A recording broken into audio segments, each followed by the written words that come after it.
இது வந்து பாலக்காடு மொட்டை அரிசி. இது வந்து சாப்பிட்டோன்னா உடம்பு நல்லது. நெக்ஸ்ட்டு கை குத்தல் அரிசிடா. அது கையிலே குத்திருப்பாங்க போல்.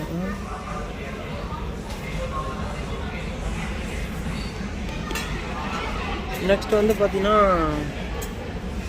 இது என்ன அரிசி?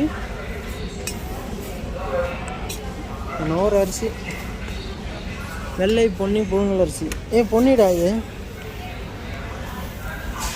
பொன்னிறமாக இருக்குது, அதனால தான் பொன்னின்றாங்க. பொன்னி புழுங்கல் அரிசி.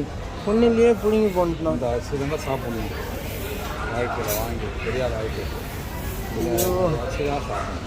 சோறு போடும்போது எதுக்கு அரிசி எடுத்து சாப்பிட்றேன்? நொய் அரிசி. தான்டா நொய் அரிசி. மாட்டுக்கெலாம் நல்ல ஒரு ஸ்ட்ரென்த்தான அரிசி தான். தோசை அரிசி. தோசைக்குன்னு தனியாக ஒரு அரிசியா? இட்லிக்குன்னு ஒரு தனி அரிசி. இட்லி அரிசி 55 ரூபா. இது ஒரு இட்லி அரிசி. இது சக்கரை அரிசி.